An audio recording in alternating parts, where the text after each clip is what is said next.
bentrovati. Coloro che da Udine si recano a Pordenone percorrendo la statale Pontebana, all'altezza di Orcinico Inferiore, nel comune di Zoppola, si imbattono in un'azienda, l'Ideal Standard, i cui lavoratori stanno da mesi manifestando per salvaguardare il loro posto di lavoro. La Confindustria locale, la provincia di Pordenone, la regione, lo stesso ministero competente di Roma da mesi si stanno battendo per scongiurare la chiusura di questa realtà produttiva che impegna diverse centinaia di addetti sia direttamente sia attraverso l'indotto. Centinaia di famiglie, anche giovani con figli ancora da crescere, che da diversi mesi stanno vivendo una situazione gravissima, con la prospettiva reale di trovarsi entro breve disoccupati, espulsi dal mondo del lavoro. Ma proprio di fronte allo stabilimento dell'Ideal Standard c'era un'altra azienda che alcuni anni fa ha chiuso i battenti per fallimento, la cantina Friulvini. Quando transito davanti alla sede chiusa e in rovina della Friulvini mi assale la malinconia e la rabbia, perché negli anni '80 vi ha collaborato anche chi vi parla.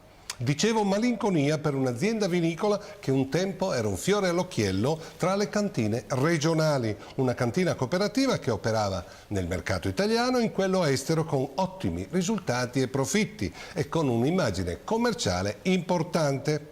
Rabbia perché conosco la genesi, la nascita di questa cantina che a suo tempo è stata foraggiata con soldi pubblici per diversi miliardi di vecchie lire e che ha permesso di costruire ex novo un'azienda vinicola con strutture di primo ordine, con una tecnologia all'avanguardia, la migliore che offriva allora la piazza. Da alcuni anni tutto ciò non esiste più.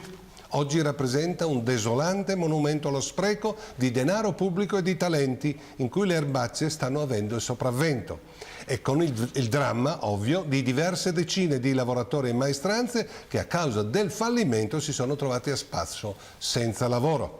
Eppure nessuno finora ha pagato il conto per questo disastro, come ad esempio coloro che hanno gestito l'azienda negli anni della decadenza, ovvero la direzione e gli ultimi consigli di amministrazione che a mio parere sono i principali responsabili di questa vergognosa, tragica fine. Sarebbe un segnale importante se le istituzioni pubbliche indagassero e cercassero i colpevoli perché paghino per questo brutto fallimento che non è solo economico ma è anche sociale. E ora cambio completamente argomento, le rotonde stradali.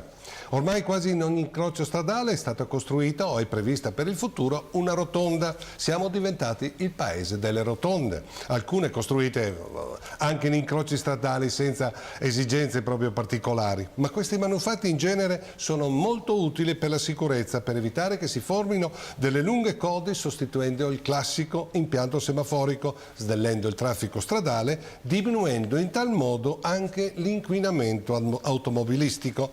Molte di queste rotonde hanno delle rifiniture di qualità con uso di materiali pregiati. In genere poi al centro vengono create delle aiuole fiorite che danno alle rotonde appena completate un piacevole colpo d'occhio. Ma è dopo che le cose cambiano. Faccio spesso il tratto della Pontebana che da Casarsa porta a Pordenone. Ebbene, le rotonde di Pian di Pan a Fiume Veneto del centro commerciale Meduna sono da parecchi mesi in condizioni pietose.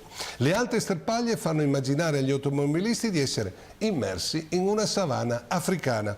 Nessuno si preoccupa di pulire queste erbacce che tolgono anche visibilità, creando dei seri pericoli alla circolazione. Sicuramente se chiedi alle istituzioni pubbliche su chi avrebbe l'onere di tenere curate queste rotonde, ognuna vi risponderà che il compito spetta ad altri. Vi manderanno, come si dice in questi casi, da Erode a Pilato ed il problema rimane ovviamente sempre lì irrisolto. Le aiuole stradali del centro di Pordenone sono fiorite e ben tenute, mentre il verde della viabilità che porta in città, che è il suo biglietto di presentazione, è una desolazione. Poi sempre a Pordenone, a imperitura memoria della nostra sciatteria, all'inizio del ponte sul Meduna, per chi si reca verso Udine, c'era un brutto cartellone stradale distrutto, un grande cartellone stradale distrutto da parecchi mesi che faceva brutta mostra di sé. Pensavo ingenuamente che sarebbe stato sostituito almeno prima della Dunata nazionale degli Alpini di maggio. Invece è stato cambiato solo pochissimi giorni fa. Evidentemente la mia sensibilità verso il bene pubblico non coincide con quello che è preposto istituzionalmente alla cura di queste opere viarie. Ci vediamo giovedì prossimo.